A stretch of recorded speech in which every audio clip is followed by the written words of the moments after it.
अच्छा, तो हमने पिछले हफ्ते तक किया था एट्रीब्यूट सिलेक्शंस तक। ठीक है, एट्रीब्यूट सिलेक्शंस तक हमने किया और इसके अंदर हमने देखा था कि हम मल्टीपल एलिमेंट्स को किस तरह सिलेक्ट कर सकते हैं उनके एट्रीब्यूट के बेस पे। एट्रीब्यूट क्या थे मैंने बताया था, एलिमेंट्स के अंदर एट्रीब्यूट होते हैं। फॉर एग्जांपल एंकर के अंदर हम टारगेट ब्लैंक करते थे, या एंकर के अंदर हाइपरलिंक रेफरेंस होता है। ठीक है, तो वो एट्रीब्यूट्स होते हैं। ठीक है, तो इसको मैं ओपन करके बता देता हूँ। ठीक है, ये एंकर के अंदर ये एक एंकर एलिमेंट है, और ये इसके अंदर ये एट्रीब्यूट है, ये एक दूसरा एट्रीब्यूट है। तो अब फॉर एग्जांपल जिन जिन के टारगेट हैं सिर्फ उनको सिलेक्ट करने के लिए तुम यहाँ टारगेट लिखेंगे। अगर किसी स्पेशल वैल्यू हमने करनी है तो हम यहाँ इक्वल टू और उसकी वैल्यू लिख देंगे। फॉर एग्जांपल यहाँ ब्लैंक है तो यहाँ हम ब्लैंक डाल सकते हैं। ठीक है, तो ये हमने पढ़ा था एट्रीब्यूट सिलेक्शंस के बारे में। आज हम देखेंगे CSS फॉर्म्स के बारे में, यहाँ क्या इन्फॉर्मेशन है। फिर ये चीज़ें कोशिश करेंगे जल्दी से कवर हो जाए, और हमारी कोशिश होगी कि CSS कंप्लीट हो जाए। फिर हम हम्म, कोशिश करेंगे कि हम एक्सरसाइजेस करें। ठीक। यहाँ पे भी कुछ एक्सरसाइजेस दी हुई, चलो हम देखते हैं। तो CSS फॉर्म्स के बारे में क्या इन्फॉर्मेशन है यहाँ पे देखते हैं। The look of HTML forms can be greatly improved with CSS of course। हमारे पास अगर देखा जाए, हम फॉर्म बनाते हैं, हमारे पास बहुत ही बेसिक होता है एग्जांपल, कि अगर हम इसके ऊपर से ये सारी स्टाइलिंग हटा दें, ठीक है, तो हमारे पास ये अगर आपको नज़र आ रहा होगा, बिल्कुल सादा सा फॉर्म है, जिसमें फ़र्स्ट नेम है, ये है और ये है। ये इनफ है कि आप अपने यूज़र से इंफॉर्मेशन लें और उसको सबमिट करवा सकें। लेकिन अगर आप इसमें थोड़ी और बेहतरी लाना चाहते हैं, खूबसूरती लाना चाहते हैं, तो वो आप स्टाइलिंग के थ्रू ला सकते हैं। अब इन्होंने क्या किया, इसको मैं रन करता हूँ। इन्होंने उसी को यहाँ पे स्टाइलिंग दी, जिसमें से इसने इनपुट टाइप टेक्स्ट, जितने भी टेक्स्ट हैं उन सारों को इन विड्थ 100% दे दी, यानी कि फुल 100% दे दी। और थोड़ी सी पैडिंग दी हुई है, थोड़ा सा मार्जिन दिया हुआ है, डिस्प्ले इन लाइन ब्लॉक कर दिया, तो हर चीज़ पूरी की पूरी लाइन में आ रही है। पहले इन लाइन आ रही थी, अब पूरी ब्लॉक ब्लॉक करेंगे तो पूरी पूरी जगह लेगा, यानी कि हर चीज़ नई लाइन में आएगी। ठीक है, थोड़ा सा इन्होंने बॉर्डर दे दिया, ये हल्का सा, ये देखिए यहाँ पर बॉर्डर दे दिया है। बॉर्डर रेडियस 4 दिया है। बॉर्डर रेडियस 4 का मतलब कि जो कोना है बॉर्डर का वो थोड़ा सा कर्व्ड हो जाए। बाय डिफ़ॉल्ट अगर हम पिछले देखें, अगर हम स्टाइल हटा दें तो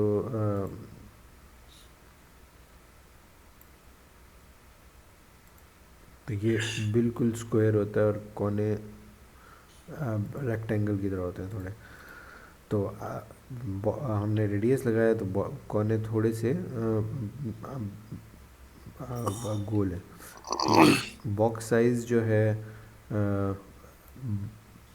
बॉर्डर बॉक्स साइजिंग का मुझे आइडिया नहीं है, भी याद नहीं आ रहा।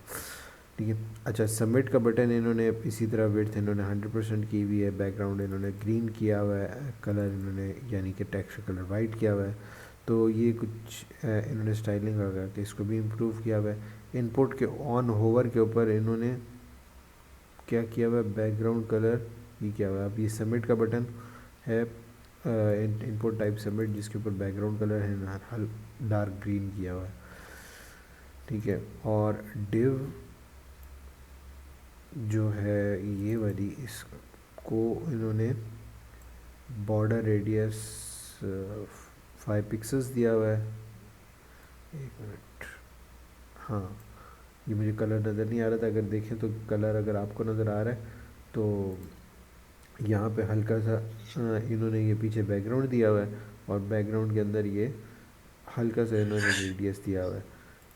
कलर में मुझे कम नज़र आ रहा था। अच्छा, पैडिंग थोड़ी सी दी हुई है 20 पिक्सल्स की। यहाँ पर देखें 20 पिक्सल्स की पैडिंग है, यहाँ पर टॉप पर और बॉटम और टॉप पे तो नज़र नहीं आती, लेकिन राइट और लेफ़्ट पे क्लियरली विजिबल है। ठीक है, तो ये स्टाइलिंग इन्होंने फॉर्म की हुई है। अच्छा, इनपुट फील्ड्स की styling. Use the width property to determine the width of the input field. आप इनपुट फील्ड को विड्थ दे सकते हैं ताकि उसकी आप विड्थ कम ज़्यादा कर सकें। अभी इन्होंने 100% दी है, आप इसको 50% कर सकते हैं अपने उसके मुताबिक, 15% जितने परसेंट आप करना चाहें तो अपनी रिक्वायरमेंट के मुताबिक। पैडेड इनपुट का मतलब है कि ये इनपुट फील्ड है। अब इसके ऊपर इन्होंने 12 और 20 का वो दिया हुआ है। 12-20 का मतलब 12 लेफ़्ट और राइट, और ऊपर और नीचे 20 पिक्सल्स। ठीक है, मार्जिन इन्होंने 8 पिक्सल्स का दिया। मार्जिन 8 पिक्सल्स का मतलब है कि बाहर की तरफ। ठीक है, 8 पिक्सल्स का मार्जिन है। और बॉर्डर बॉक्स, बॉर्डर साइजिंग का मुझे नहीं। The border note that we have set the border sizing property box that make sure that padding and eventually borders are all included in total width of the element। अच्छा, इसका मतलब ये है कि जो पैडिंग और विड्थ के अंदर पैडिंग भी इंक्लूड की जाए, और पैडिंग और बॉर्डर का साइज़ दोनों इंक्लूड किया जाए। हालांकि यहाँ पर बॉर्डर साइज़ नहीं है, लेकिन पैडिंग है। बॉर्डर का साइज़ 1 पिक्सल होगा ज़्यादा। अच्छा, बॉर्डर इनपुट। अच्छा, अगर आपने बॉर्डर देना है तो आप ऑफ कोर्स, हम पहले पढ़ चुके हैं, किसी भी एलिमेंट को बॉर्डर दे सकते हैं। 2 पिक्सल्स का इन्होंने सॉलिड रेड ही दिया हुआ है। ठीक है, अगर आप नीचे बॉर्डर देना चाहते हैं, ठीक है, तो आप यहाँ पर बॉर्डर बॉटम कर सकते हैं 2 पिक्सल्स का। ठीक है, तो नीचे बॉर्डर आ जाएगा। ठीक है, कलर्ड इनपुट देना चाहते हैं, यानी कि अगर आप कोई इनपुट है उसको कलर देना चाहते हैं। अब ये देखो, इन्होंने कलर वाइट किया हुआ है और बैकग्राउंड कलर ग्रीन किया हुआ है। ठीक है, तो बैकग्राउंड कलर ग्रीन और कलर वाइट किया हुआ है।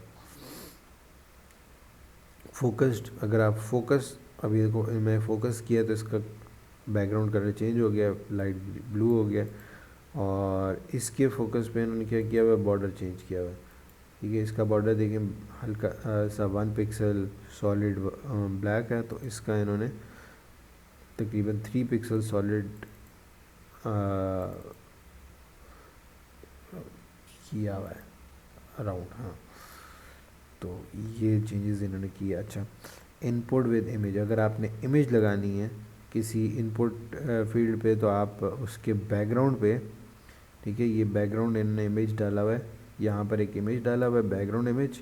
ठीक है, बैकग्राउंड कलर वाइट किया हुआ है। ठीक है, बैकग्राउंड का कलर इन्होंने वाइट किया हुआ है। अगर पहले से वाइट है तो ज़रूरी नहीं है। ठीक है, तो बैकग्राउंड इमेज इन्होंने ये एक सर्च का आइकन लगाया हुआ है, और बैकग्राउंड जो इमेज की पोजीशन है उसको 10x10 पे रखा हुआ है, यानी कि हल्का सा आगे और थोड़ा सा नीचे करके इन्होंने इमेज को रखा हुआ है। तो तकरीबन 10x10 इस जगह पे बन रही है। तो इधर से लेकर फिर छोटी सी इमेज इन्होंने लगाई है ताकि बहुत ज़्यादा फैले नहीं, तो वो अपनी जगह दे दी है। पैडिंग इन्होंने 40 पिक्सल की हुई है, यानी कि अगर देखें इमेज यहाँ से स्टार्ट हो रहा है, इधर से लेकर इधर तक 40 पिक्सल्स है, तब जाके ये इमेज स्टार्ट हो रहा है। अगर हम इस 40 पिक्सल्स को बढ़ा देते हैं, ये इन्होंने थोड़ी और एडवांस की हुई है, 40 से हम कर देते हैं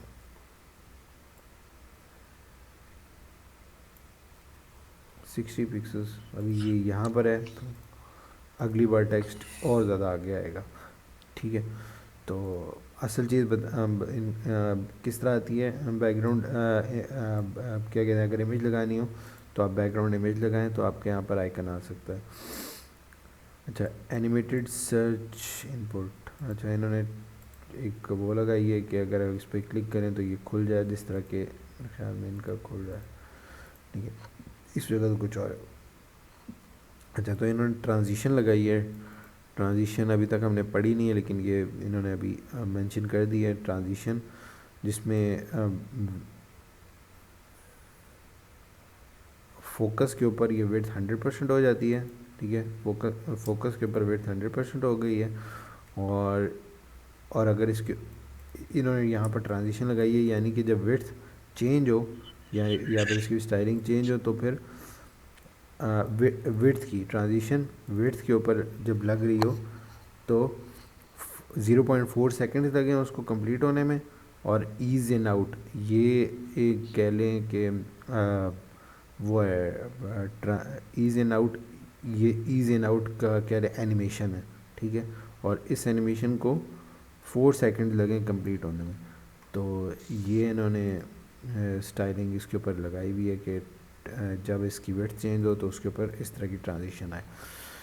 अच्छा, styling text area. Text area के ऊपर स्टाइलिंग अगर आपने इन्होंने क्या लगाई हुई है, इसकी विड्थ 100% की हुई है, इसकी हाइट 150 पिक्सेस की हुई है, क्योंकि जो टेक्स्ट एरिया होता है, टेक्स्ट एरिया ही है।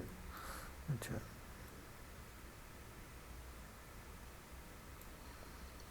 जब टेक्स्ट एरिया पता नहीं मैंने पहले बताया कि नहीं बताया। टेक्स्ट एरिया जो होता है आपका बाय डिफ़ॉल्ट छोटा सा यहाँ पर इस तरह का बॉक्स होता है इनपुट फील्ड की तरह, लेकिन थोड़ा सा उससे बड़ा होता है। टेक्स्ट एरिया में ख़ास बात क्या है, टेक्स्ट एरिया में ये कि आप चीज़ें जो है टाइप जब एंटर दबाएंगे तो वो क्या करेगा, नेक्स्ट लाइन में ले आएगा। जो इनपुट फील्ड होती है वो सिंगल लाइन होती है। जो आपका टेक्स्ट एरिया होता है इसमें आप मल्टीपल लाइन इनपुट लिख सकते हैं, ठीक है, एक नोटपैड की तरह, ठीक है, आप इसमें काम कर सकते हैं। तो टेक्स्ट एरिया इस इस्तेमाल होता है। तो बाय डिफ़ॉल्ट जो है टेक्स्ट एरिया का साइज़ ये होता है, लेकिन और इसके यहाँ पर ये एक तरह का अगर आप देखें डैश इस चीज़ इसके ऊपर होवर करें तो आपका ये रीसाइज़ का बटन आइकन आ जाएगा माउस का, और इससे फिर आप इसका साइज़ चेंज कर सकते हैं। लेकिन अगर आप चाहते हैं कि आप उस पर अपनी स्टाइलिंग लगाएं तो इन्होंने विड्थ 100% की हुई है, ठीक है। सी विड्थ 100% हो गई है, हाइट 150 पिक्सल्स हो गई है, इन्होंने पैडिंग थोड़ी सी लगाई है, बॉक्स साइजिंग बॉर्डर बॉक्स रखी हुई है, और साइडों पे थोड़ा सा रेडियस 4 पिक्सल्स देकर इसको कर्व किया हुआ है। तो ये अच्छा, रीसाइज इन्होंने नन किया हुआ है, यानी कि अगर मैं इसको हटाऊँ तो ये वाला आइकन आ जाएगा, यानी रीसाइजिंग पॉसिबल है, ठीक है। अगर मैं रीसाइजिंग नन कर दूँ तो फिर रीसाइजिंग पॉसिबल नहीं होगी, वो आइकन नहीं आएगा, ठीक है। तो ये इन्होंने थोड़ी सी स्टाइलिंग बताई है कि टेक्स्ट एरिया की स्टाइलिंग कैसे करनी है। सिलेक्ट मेन्यूज, अच्छा,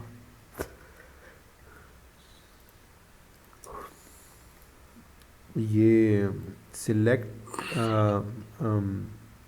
ड्रॉप डाउन की अगर स्टाइलिंग करनी हो तो उस पर भी आप स्टाइलिंग कर सकते हैं। तो इस पे भी इन्होंने विड्थ 100% की हुई है, और इसकी थोड़ी बहुत स्टाइलिंग लगाई हुई है, कोई इतनी इंपॉर्टेंट बात नहीं की हुई। Styling input buttons.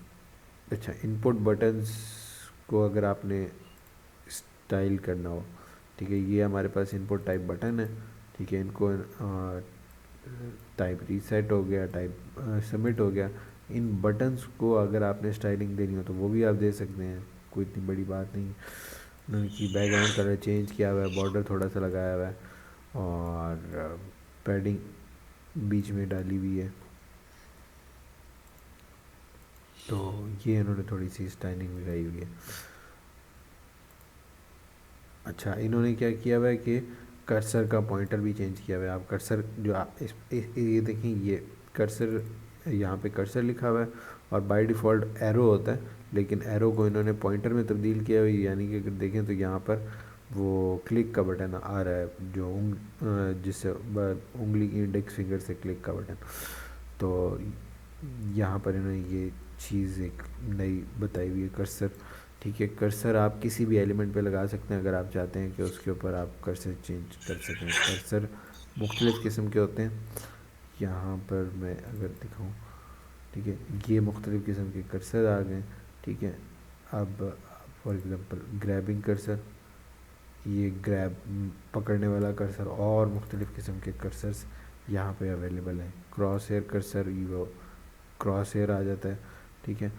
और मुख्तलिफ़ किस्म के यहाँ पर कर्सर्स होते हैं जो आप किसी भी एलिमेंट पे लगा सकते हैं। तो ये होगी फ़ॉर्म की थोड़ी बहुत स्टाइलिंग। तो ये अब आपके ऊपर डिपेंड करता है फ़ॉर्म के ऊपर किस तरह। ये कोई इन्होंने बड़ी बात नहीं की, कोई लेकिन वैसे ही बताया हुआ है कि हम फॉर्म के ऊपर स्टाइलिंग कर सकते हैं। अच्छा, CSS काउंटर, CSS के अंदर आप ऑटोमेटिक नंबर ऑफ़ काउंटर्स भी लगा सकते हैं। कैसे लगाते हैं वो हम देखते हैं। CSS counters are variables maintained by CSS whose values can be incremented by CSS rules to track how many times they are used. Counters let you adjust the appearance of the content based on the placement of the document. Automatic number of counters to work. CSS counter like variables. Variable values can be incremented by CSS rules, which will track how many times they are used. To work with CSS counter we will use the following property. हमारे पास counter reset, counter increment, content और counters का function इस्तेमाल हुआ है। हम यहाँ पर देखते हैं कि ये कैसे इस्तेमाल होता है। अच्छा, यहाँ पर ये हेडिंग 1, हेडिंग 2, हेडिंग 3 है, और हेडिंग 1, हेडिंग 2, 3 के अंदर देखें सिर्फ लिखा हुआ है HTML tutorials, CSS tutorials, JavaScript tutorials, ठीक है।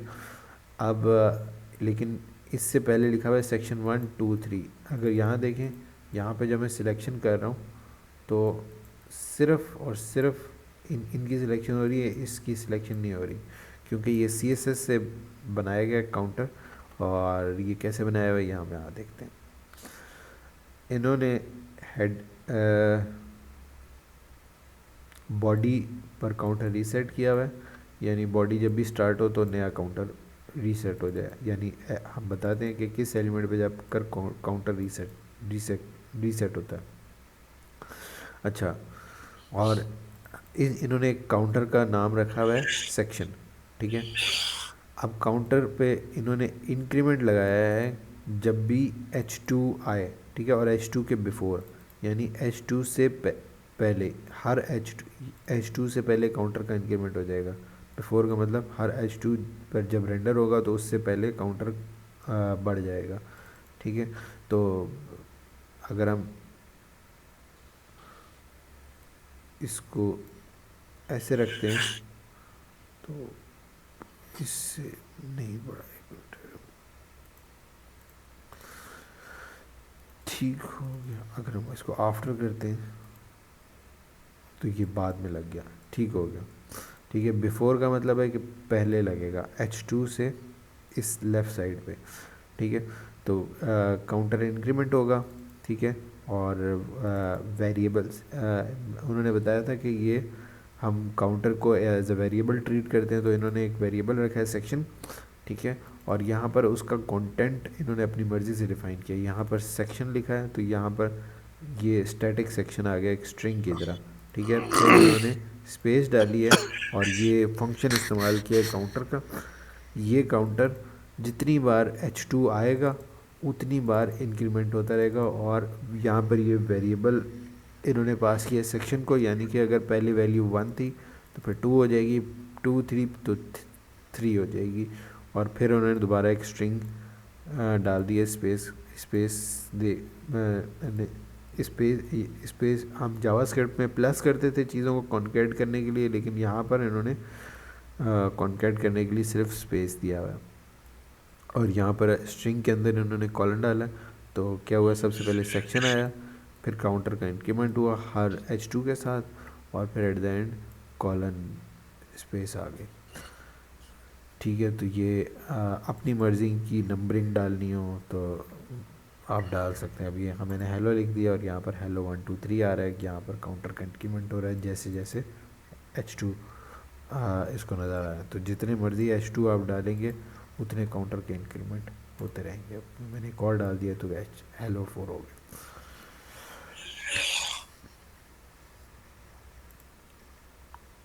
अच्छा, नेस्टिंग काउंटर्स यानी कि एक के अंदर आप मल्टीपल और काउंटर्स डाल सकते हैं। नेस्टिंग काउंटर्स बिल्कुल कोई वो बात नहीं है। यहाँ पर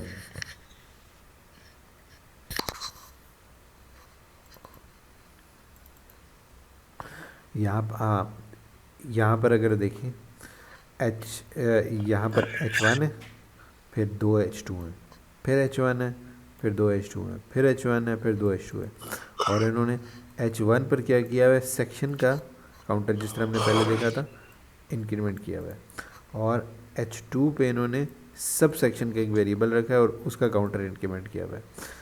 अच्छा, कंटेंट के अंदर इन्होंने सेक्शन 1 भी रखा हुआ है, लेकिन यहाँ पर देखें इंक्रीमेंट सिर्फ सब सेक्शन को किया हुआ है। तो यहाँ पर सब सेक्शन काउंटर जो सेक्शन का काउंटर है वो यहाँ पर आ रहा है, और सब सेक्शन का काउंटर वो यहाँ पर डॉट डाल के इन्होंने डिस्प्ले किया हुआ है। फिर उन्होंने एक छोटी सी स्पेस डिस्प्ले की हुई है। ठीक है, तो ये इन्होंने इस तरह दिखाया हुआ है। अब यहाँ पर इन्होंने टॉप पर ही सेक्शन और सेक्शन का काउंटर, फिर जितने भी H2s हैं, ठीक है, इसके अंदर इन्होंने H2s के अंदर क्या किया हुआ है, सेक्शन का काउंटर डाला हुआ है, डॉट डाल के फिर सब सेक्शन का काउंटर डाल दिया।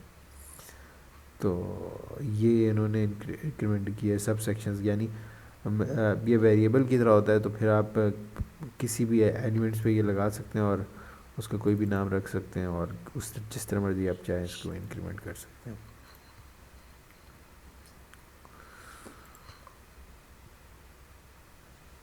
ये इन्होंने अब ऑर्डर लिस्ट इस्तेमाल की है।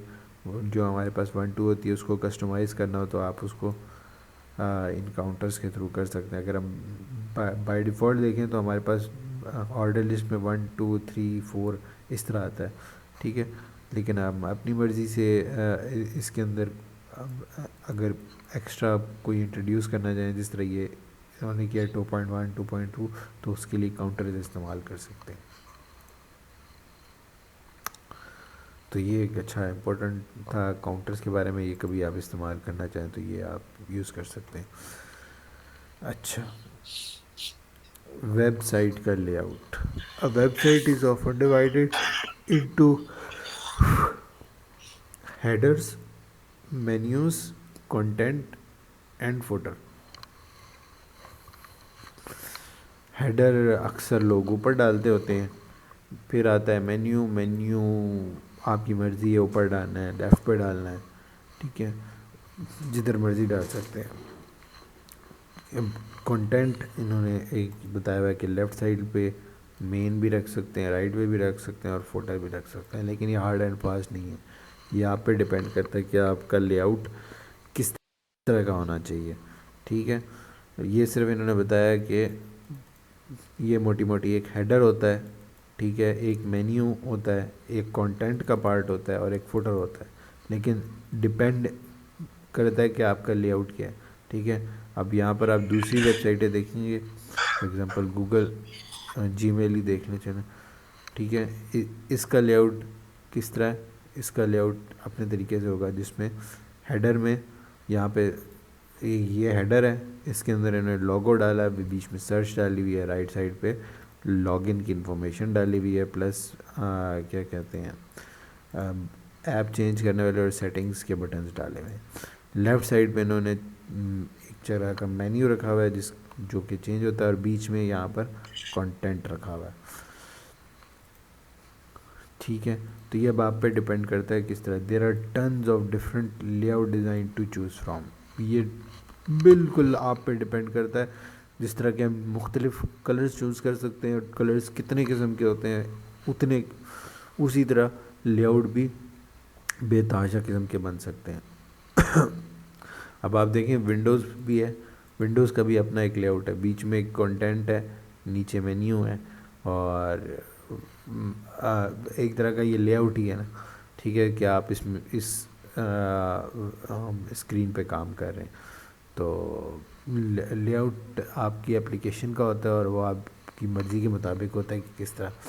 तो लोग अक्सर क्या करते हैं कि हम लोग टाइम बचाने के लिए हम एक थीम पकड़ते हैं बना बनाया, ठीक है, जो कि बने बनाए लेआउट्स हैं, जिस तरह कि मैंने कहा था मेट्रॉनिक, ठीक है। वहाँ पर आपको बने बनाए मुख्तलिफ लेआउट्स मिल जाते हैं और उसमें से आप चूज़ कर सकते हैं। फिर आपका टाइम ज़्यादातर फोकस होता है कि क्लाइंट को चीज़ हम डेवलप करके दें, और आपका जो ये डिज़ाइनिंग का टाइम है वो बन जाता है। अब ये देखें मुख्तलिफ लेआउट है, यहाँ पर पैनल लेफ़्ट पे है, कंटेंट यहाँ दरमियान में है, यहाँ पर टॉप पे है अगर नज़र आ रहा हो इसके अंदर, और कंटेंट यहाँ पर है। कंटेंट दिखाने का भी इन्होंने स्टाइल डिफरेंट रखा है। एक हेडर इन्होंने बहुत बड़ा बनाया हुआ है, एक सब हेडर बनाया हुआ है, ठीक है। और इन्होंने डिफरेंट तरीके से किया हुआ है। दो किस्म के लेफ़्ट पे मेन्यूज रखे हुए हैं, इन्होंने डिफरेंट तरीके से किया हुआ है। तो हाँ, मैं जब भी प्रेफर करता हूँ, मैं मेट्रॉनिक प्रेफर करता हूँ थीम्स के। ये बेहतरीन किस्म के थीम्स हैं और हम ज़्यादातर एडमिन पैनल्स यानी कि ERPs और इस तरह की एप्लीकेशन बनाते हैं तो ऑर्गेनाइजेशंस के लिए। तो इस ये मेट्रॉनिक के जो एडमिन पैनल डैशबोर्ड थीम्स हैं ये बहुत ही यूज़फुल हैं उनके लिए। तो ये आप चाहें तो परचेज़ भी कर सकते हैं, नहीं तो आपको इंटरनेट पे थोड़ा सा ढूंढने पे ये फ्री ऑफ कॉस्ट भी मिल जाते हैं। अच्छा तो इन्होंने एक एग्जांपल दिया, अगर आपने खुद कस्टम मेड हेडर बनाना हो तो हेडर के लिए कुछ भी इतनी मुश्किल बात नहीं है इन्होंने की भी। इन्होंने हेडर बनाने के लिए एक डिव बनाई है, उसका नाम क्लास हेडर रख दिया है और उसका बैकग्राउंड कलर हल्का सा ग्रेइश कर दिया है और बैकग्राउंड कलर सॉरी पैडिंग इन्होंने 20 पिक्सल्स की लगा दी है, ठीक है। अलाइनमेंट इन्होंने सेंटर कर दिया तो आपकी चीज़ सेंटर हो गई। अब आप सेंटर पे रखें लेफ़्ट पे रखें वो अब आप पे डिपेंड करता है।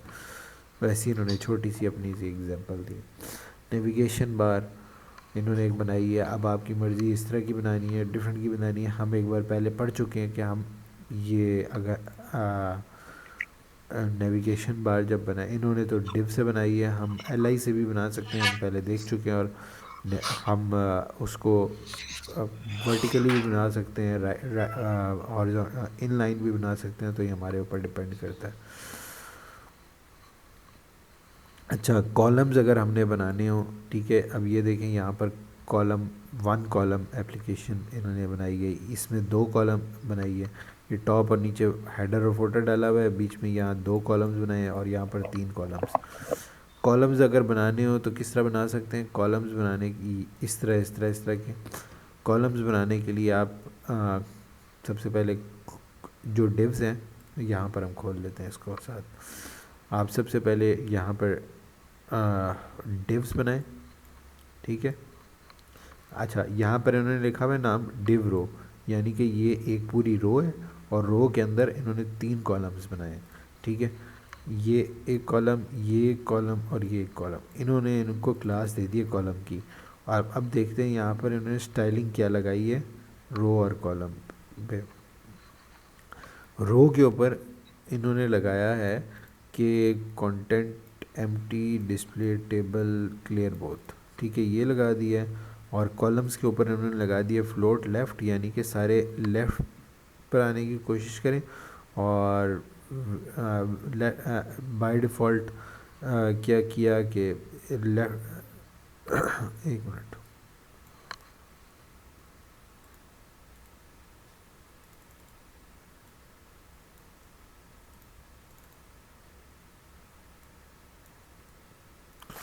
हाँ ये मैं बताना चाह रहा था।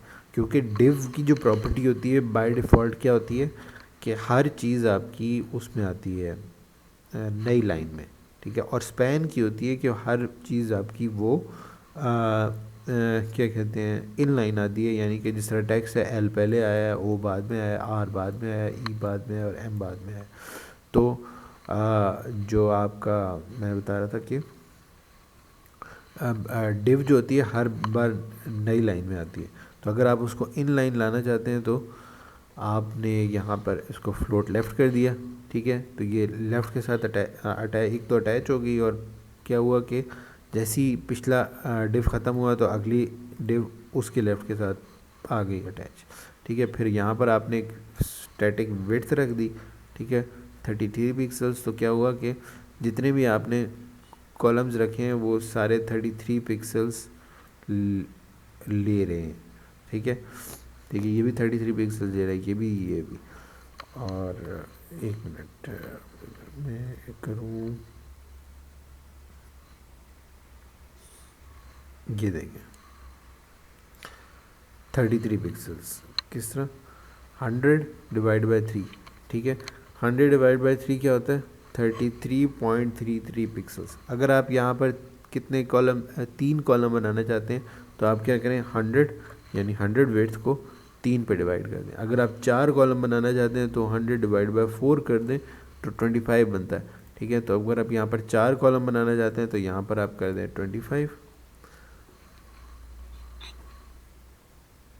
ठीक है। और यहाँ पर एक कॉलम एक्स्ट्रा इंट्रोड्यूस करवा दें, ठीक है। अब ये इक्वली 4 कॉलम 25 के बनेंगे। 25 4 100 होता है, यानी कि 100 पूरी विड्थ इस्तेमाल होगी। तो इस तरह करके आप कॉलम्स भी बना सकते हैं कस्टम मेड। लेकिन हमारे पास बूटस्ट्रैप जैसी एक क्या कहते हैं फ्रेमवर्क है, ठीक है। इसके अंदर हम बाद में अगर देखना चाहें तो देख सकते हैं कि हमारे पास एक और टेक्निक है कि हम चीज़ों को कॉलम वाइज और रो वाइज बड़ी आसानी से डाल सकते हैं। लेकिन अगर आपने कस्टमाइजेशन करनी है तो ये सबसे बेहतरीन तरीका है। अनइक्वल कॉलम सिंपल है, ये उन्होंने 2 साइड कॉलम बनाया हुआ है, ये इन्होंने मेन कॉलम बनाया हुआ है, ठीक है। अब जो 2 साइड कॉलम है इन्होंने इसकी 25 विड्थ रखी है और बीच का जो कॉलम है 50 पे विड्थ रखी है। यानी आपने एक तरह से 100 जो विड्थ है उसको पूरा कंप्लीट करना है। तो 100 विड्थ, इसकी विड्थ 50% इन्होंने रख दी और इनकी 25 50 और ये 50, टोटल 100 हो गया। तो एक तरह से ये पूरी एक 100 विड्थ इस्तेमाल कर रहा है, ठीक हो गया। उसी तरह इन्होंने कॉलम जितने भी हैं उनको क्या कहते हैं फ्लोट लेफ़्ट किया हुआ है, तो ये आसानी से एक दूसरे के बाद आ रहे हैं। फुटर का भी कोई मसला नहीं है, आपने इसको बड़ा किया 100% रख दें और टेक्स्ट लाइन सेंटर जो भी आप करना चाहें वैसे ही इन्होंने एकदम। असल चीज़ जो इम्पोर्टेंट इन्होंने सिखाई है वो ही कॉलम्स बनाना सिखाए हैं। कॉलम्स पे बहुत ज़्यादा इंटेंसिवली इस्तेमाल होते हैं और हमें कई जगह, आप देखो एक तरह से ना, ये देख लें, ये एक कॉलम है और ये एक दूसरा कॉलम है, ठीक है। ये एक साइड पैनल है, ठीक है, ये मेन कंटेंट है। तो इसको आप कह लें कि ये साइड पैनल 10% ले रहा है या 15% ले रहा है, और ये जो है कह लो कि 90% ले रहा है या 85% ले रहा है ये पूरा कंटेंट। तो ये अब आप इन्होंने इस तरह डिफ़ाइन किया हुआ है। ये जो लेफ़्ट का मेन्यू है ये कहना 10% 15% है और ये 85% या फिर 90% राइट पर जो मेन कंटेंट है। तो बिल्कुल यही होता है कि अगर आपने कॉलम्स बनाने हैं तो आपको कॉलम्स इस तरह हेल्प आउट करते हैं। ठीक है, ये इन्होंने एक वेबसाइट बनाई हुई है जो कि कहने में रिस्पॉन्सिव है। रिस्पॉन्सिव का मतलब होता है कि हर रिस्पॉन्सिव का ये मतलब होता है, ये देखिए मैं बड़ा कर रहा हूँ फिर भी खूबसूरत लग रही है और फट नहीं रही। फटने का मतलब होता है कि आपकी ऐसी एप्लीकेशन अगर बनी हो कि जो कि एक ही स्क्रीन के लिए बने हैं तो आप उसको मोबाइल पे खोलें तो बिल्कुल ख़राब होता है। कई बार आप अगर मोबाइल पे कुछ वेबसाइट्स खोलेंगे तो जो कि सिर्फ डेस्कटॉप के लिए बनी है तो वो मोबाइल पे बड़ा ही अजीब सा इंटरफेस देती हैं, या फिर मोबाइल पे बहुत छोटा सा नज़र आता है क्योंकि वो वेबसाइट के लिए मोबाइल के लिए ऑप्टिमाइज़ नहीं होती। लेकिन कुछ वेबसाइट्स होती हैं जो कि जैसी मोबाइल पे खोलें तो उसके लिए फ़ौरन से ऑप्टिमाइज़ हो जाती है। ये देखिए मैं इसको छोटा कर रहा हूँ, देखें इंतहाई खूबसूरती से। ये देखें राइट का जो पैनल है वो ऑटोमेटिकली गायब नहीं हुआ, ये कहीं और शिफ्ट हो गया। अब ये देखें, ये नीचे चला गया। पॉपुलर पोस्ट, फॉलो मी, जो राइट साइड पे आ रहा था वो अब इधर आ गया। अब ये देखें, मैं बड़ा करूँगा, पॉपुलर पोस्ट और फॉलो मी दोबारा यहाँ पर आ गया। तो आप इस तरीके से इसको रिस्पॉन्सिव बना सकते हैं। और रिस्पॉन्सिव बनाने के लिए हम यहाँ पर यूज़ करते हैं मीडिया क्यूरीज़। मीडिया क्यूरीज़ मैं थोड़ा सा ओवरव्यू देता हूँ क्योंकि यहाँ पर डिफ़ाइन नहीं हुआ हुआ, तो मैं ज़्यादा डेप्थ में नहीं जाऊँगा। मीडिया क्यूरीज़ होती हैं कि यहाँ पर आप बताते हैं कि स्क्रीन जो है उसकी मैक्सिमम विड्थ जब 80 पिक्सल्स हो जाएगी, यहाँ पर देखें आ रही है कितनी, 883 पिक्सल्स, ठीक है। विड्थ और हाइट क्या है, 820 पिक्सल्स। जब मैं इसकी हाइट बढ़ा रहा हूँ तो इस पे ना ये वाली CSS अप्लाई हो रही है, ठीक है। विड्थ 100% और पैडिंग 0, ठीक है। और इस पे जब मैं इसकी 800 पिक्सल से छोटी कर रहा हूँ वैल्यू, तो क्या कहते हैं, इसके ऊपर जो बाय डिफ़ॉल्ट चीज़ें चीज़ें थी नहीं अच्छा, ये वाली जो स्टाइलिंग है वो ख़त्म हो गई है, ठीक है। और नहीं नहीं नहीं नहीं नहीं नहीं इसका मतलब है कि मैक्स विड्थ 800 पिक्सल्स तक ये वाली स्टाइलिंग लगेगी, ठीक है। अगर मैं इसको यहाँ पर हटा दूँ 2 मिनट के लिए, ठीक है, फिर वही स्टाइलिंग आ गई। लेकिन इसमें देखें चीज़ें फटी फटी नज़र आ रही हैं, ठीक है। तो इन्होंने क्या किया हुआ है, कहा हुआ है कि 800 पिक्सल्स से नीचे जब स्क्रीन की वैल्यू जाएगी, ठीक है, छोटी होगी, मैक्सिमम 800 पिक्सल्स तक ये वाली स्टाइलिंग लगेगी। यानी कि लेफ़्ट कॉलम की विड्थ, ये लेफ़्ट कॉलम जो था, ये लेफ़्ट कॉलम, ये राइट कॉलम है, ठीक है। लेफ़्ट कॉलम और राइट कॉलम दोनों की विड्थ क्या हुआ कि विड्थ 100% हो गई। विड्थ 100% का मतलब है कि ये अगर अभी कितना इन्होंने कोई ख़ास, ये इन्होंने 75 विड्थ की हुई है और राइट कॉलम की 25 की हुई है, ठीक है। इन्होंने कहा है कि जैसी 800 पिक्सल्स होगी तो फुल 100% हो जाएगी। यानी कि अगर 100% होगी तो ये वाला जो राइट कॉलम है ये नीचे आ जाएगा ऑफ कोर्स, और ये वाला लेफ्ट पे ही रह जाएगा, देखना, ठीक है। इसकी विड्थ 100% हो गई है और ये वाला यहाँ पर रह गया और ये वाला नीचे चला गया। नीचे ये वाला अब पहले 25% ले रहा था, अब पूरी 100% ये भी लेने लगा है, क्योंकि यहाँ पर मेंशन है कि लेफ़्ट और राइट कॉलम दोनों 100% वेट लेना शुरू हो जाए, ठीक है। तो ये मीडिया क्यूरीज होती हैं कि आपके पिक्सल्स के हिसाब से ऑटोमेटिकली एडजस्ट कर रहे हैं। तो ये इस तरह भी इम्पोर्टेंट है क्योंकि मोबाइल में हमारे पास कभी स्क्रीन ऐसे हो रही होती है लैंडस्केप में, और कभी ऐसे हो रही होती है, छोटी हो रही होती है। जब आप उसकी ओरिएंटेशन चेंज करते हैं तो आपका मोबाइल में भी जब आपकी स्क्रीन का साइज़ चेंज हो तो आपकी ये मीडिया क्यूरीज ऑटोमेटिकली उसकी स्टाइलिंग एडजस्ट कर लें और आपके यूज़र का इंटरफेस ख़राब ना हो, ठीक है। अब इन्होंने यहाँ पर एक और लगाया हुआ है कि मैक्स विथ 400 पिक्सल्स तक ये जो टॉप नेविगेशन है ये भी इसकी भी स्टाइलिंग चेंज कर रहे हैं। अब हम इसको और नीचे लेके जाते हैं 800 तक। तो क्या हुआ है, इन्होंने ये लगाया है ये वाली स्टाइलिंग। अब 800 से नीचे जाकर 400 से भी नीचे जाते हैं तो देखें ये टॉप नेविगेशन की स्टाइलिंग भी चेंज हो जाएगी। ठाक देखा, टॉप नेविगेशन अब इस तरह आ रही है, एक के बाद एक। पहले इन लाइन आ रही थी, अब ये वर्टिकली आ रही है 400 पे। तो ये अब आप पे डिपेंड करती है। इन्होंने एक एग्जांपल दी है, पता नहीं अच्छी है या नहीं है, लेकिन ये सिर्फ समझाने के लिए कि आप अपने यूज़र्स का इंटरफेस किस तरह बेहतरीन कर सकते हैं।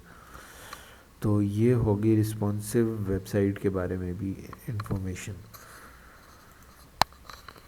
अच्छा, तो मेरे ख़्याल में ये हमने आज कवर किया फॉर्म, काउंटर्स और वेबसाइट लेआउट। तो बस हमारे तकरीबन 3 टॉपिक्स रह गए इम्पोर्टेंट। तो इंशाल्लाह फिर ये हम कल करेंगे और हमारा CSS का कंप्लीट हो जाएगा। तो मैं देखता हूँ कि अभी कौन कौन आया है हमारे पास। सिर्फ अब्दुल्ला ही आज हमारे पास, और लगता है कोई और लड़का नहीं आया। ठीक हो गया।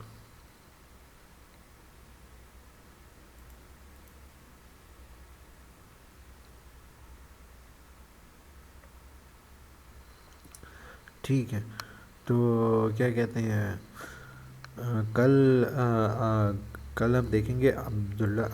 मैंने कहा था कि वो करके आना, एक कैलकुलेटर सा बनाना। अगर किसी से नहीं बना तो वो कल तक दोबारा एक कैलकुलेटर का लेआउट HTML में बनाए, जिसमें उसने सिर्फ बटन्स बनाने हैं। ठीक है, कैलकुलेटर का बस लेआउट बनाना है।